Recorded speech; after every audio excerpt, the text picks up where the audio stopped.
हिमाचल विधानसभा के बजट सत्र के अंतिम दिन ध्यानाकर्षण प्रस्ताव भी सदन में लाए गए और इसमें जो सुंदरनगर से विधायक है राकेश जम्वाल, इनकी तरफ से वहाँ का जो सुंदरनगर हॉस्पिटल है, पीएसए प्लांट जो ऑक्सीजन प्लांट है, वो काफ़ी समय से बंद है। इस विषय को लाया गया था, खबरें तक के साथ बातचीत के लिए हैं। सर, आपने एक महत्वपूर्ण विषय लाया था, हालांकि अभी भी हम देख रहे हैं कि कोविड के केस बढ़ रहे हैं और ऐसी स्थिति में इसकी काफ़ी महत्वता रहती है।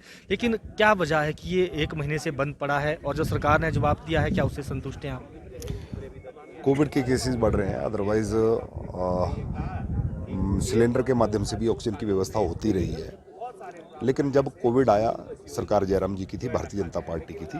मैं सुंदरनगर से विधायक के नाते, वहाँ के सेवक के नाते था, तो मेरे ध्यान में आया। मैंने मामला मुख्यमंत्री जी के समक्ष, सरकार के समक्ष उठाया और 1.5 करोड़ रुपए की लागत से वहाँ 500 एलपीएम की कैपेसिटी का ऑक्सीजन प्लांट बनाकर 1 साल पहले जो हमने दिसंबर 2021 में उसको जनता को समर्पित कर दिया। 1 साल से वो वहाँ पर हॉस्पिटल में लोगों को सुविधा मिल रही थी। 60 बेड को उसके साथ जोड़ा गया था और जिसमें आईसीयू भी था, जिसमें मेडिसिन वार्ड भी था, जिसमें पीडियाट्रिक वार्ड भी था। और 1.5 महीने से जब मुझे पता चला कि वो ऑक्सीजन का प्लांट बंद चला हुआ है, जब पता करते हैं तो वो छोटी सी एक उसमें, मैंने कहा कोई बहुत बड़ा नुकसान उस प्लांट का कहीं हो गया, तो कोई ड्रायर उसमें रहता है, उसका एक स्विच खराब है। उस स्विच के कारण से 1.5 महीने से वो ऑक्सीजन का प्लांट बंद पड़ा है। सरकार बड़े बड़े दावे कर रही है, रोबोट सर्जरी की बात की जा रही है कि हम ये कर देंगे, फिर कहा जा रहा है हम पेट स्कैन मशीन लगाएंगे, हेल्थ सेक्टर में बहुत बड़ा परिवर्तन कर देंगे, ऐसी बड़ी बड़ी बातें कर रही है। लेकिन एक ऑक्सीजन प्लांट और कोविड की स्थिति आज आप देश में, प्रदेश में देख रहे हैं, दिन प्रतिदिन कोविड के केसेस बढ़ रहे हैं। सरकार बिल्कुल गंभीर नहीं है और इसीलिए मुझे आज नियम 62 के तहत विधानसभा के अंदर इस मुद्दे को उठाना पड़ा। ध्यानाकर्षण प्रस्ताव में लाया और उस पर मैंने जब बात की तो माननीय मंत्री जी ने मुझे आश्वासन दिया है कि 1 हफ्ते के अंदर अंदर जो है उसको ठीक करके जो है जनता को समर्पित कर दिया जाएगा। मुझे लगता है कि अभी 1 हफ्ते का समय भी थोड़ा है, उसमें पता चल जाएगा। लेकिन सरकार, जिसको कह सकता हूँ कि बिल्कुल भी गंभीर नहीं है। जब विपक्ष में थे, सरकार भाजपा की थी, कोविड ऐसी महामारी आई जिसके बारे में किसी को पता नहीं था, हमारी तैयारी नहीं थी, तो उसमें तो कहा गया कि सरकार ने कुछ नहीं किया। लेकिन सरकार ने, जयराम ठाकुर जी की सरकार के समय में, भाजपा की सरकार के समय में जो स्वास्थ्य सुविधाओं में सुधार हुआ, हम इनसे इतना ही निवेदन करना चाहते हैं कि जो ऑक्सीजन का प्लांट हमने लगा दिया उसको कम से कम मेंटेनेंस उसकी कर लें, उसकी सर्विस हो जाए। जो भवन बनाना हमने शुरू किए थे, जिसका काम 80% पूरा हो गया है, उसका 20% बचा है, उसको पूरा कर लें। जहाँ पर हमने पीएससी लोगों की सुविधा के लिए खोली थी वो आपने बंद कर दी, जहाँ पर हमने हेल्थ सब सेंटर खोले थे वो आपने बंद कर दिए। मेरा सरकार से यही मानना है कि ये स्वास्थ्य सुविधाओं को लेकर सरकार को गंभीर रहना चाहिए, क्योंकि ये ऐसी सुविधा है जो अमीर से अमीर, गरीब से गरीब, छोटे से लेकर बड़े व्यक्ति तक, बच्चे से लेकर बुजुर्ग तक, हर व्यक्ति को स्वास्थ्य सुविधा की जरूरत पड़ती है। अब आपको क्या लगता है कि इसमें लापरवाही किस स्तर पर हुई? क्या जो राज्य सरकार के बड़े अधिकारी हैं, उन्होंने इस पर ज़्यादा ध्यान नहीं दिया, या जो वहाँ पर डॉक्टर्स हैं या वहाँ पर जो प्रशासन एडमिनिस्ट्रेशन है, उन्होंने ध्यान में नहीं लाया होगा सरकार के? तो ये क्या वजह रही इसके पीछे? इसमें ये भी एक जांच का विषय है। जब मैंने वहाँ स्थानीय डॉक्टर से, वहाँ के इंचार्ज से बात की, तो उन्होंने कहा कि हमने लिखित तौर पर जो है समय रहते अपने अधिकारियों को लिख दिया था, सीएमओ मंडी को लिख दिया। सीएमओ मंडी कहेंगे कि हमने शिमला को लिख दिया। ये पत्राचार मात्र चल रहा है। जैसा मैंने कहा कि उसका एक स्विच टूटने के कारण से 1.5 महीने से ऑक्सीजन का प्लांट बंद। ये छोटी बात नहीं है, बहुत गंभीर विषय है, लेकिन सरकार जो है इस तरफ बिल्कुल गंभीर नहीं है।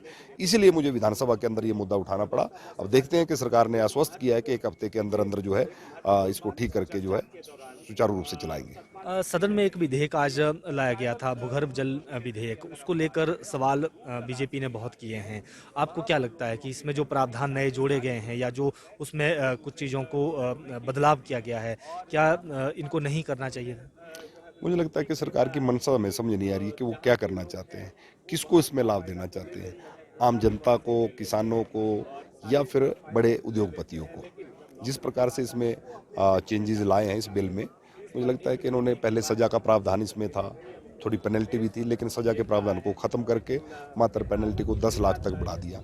हमारा निवेदन ये है कि सरकार अगर इस मामले में गंभीर है, क्योंकि हमारा वाटर लेवल जो है बहुत नीचे जा रहा है, सरकार भी चिंतित है, हम भी चिंतित हैं, और सदन में चर्चा होनी चाहिए।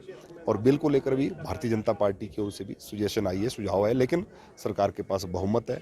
वो भारतीय जनता पार्टी के सामान्य सदस्यों द्वारा दिए गए सुझावों के ऊपर अमल ना करते हुए, अपने बहुमत का उपयोग करते हुए उन्होंने बिल को पास कर दिया। आखिरी प्रश्न, ओवरऑल इस सत्र को कैसा मानते हैं आप? आपको क्या लगता है कि जो जनता के मुद्दे उठाए जाने चाहिए थे, विपक्ष ने वो बखूबी उठाए हैं, और सरकार की जो भूमिका है उसको किस तरह से देखते हैं, कैसी रही भूमिका?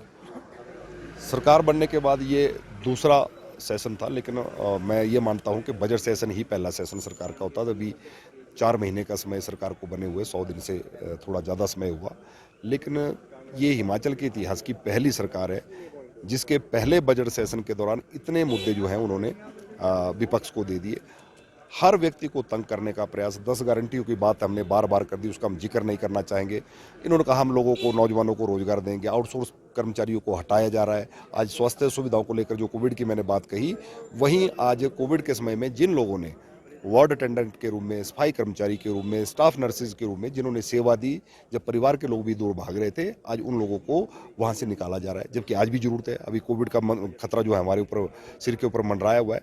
लेकिन इस पूरे बजट सेशन के दौरान विपक्ष ने जो अपनी भूमिका निभाई है, जयराम ठाकुर जी के नेतृत्व में भारतीय जनता पार्टी विधायक दल ने जनता के हर मुद्दे को लेकर, चाहे वो हमारे संस्थान डिनोटिफाई किए गए हों, चाहे वो बिजली की दरें बढ़ाई गई हों, चाहे आउटसोर्स कर्मचारियों को हटाने की बात हो, इन सारे मुद्दों को लेकर हमने भी सत्ता पक्ष से जो है जवाब मांगा है। लेकिन कहीं पर भी सरकार जो है वो ठीक प्रकार से जवाब देने में असमर्थ रही है। मात्र गोलमोल बातें करके और एक शब्द को उपयोग करते हुए कि ये व्यवस्था परिवर्तन है, इसी बात को लेकर सरकार जो है ये अपना समय निकाल रही है।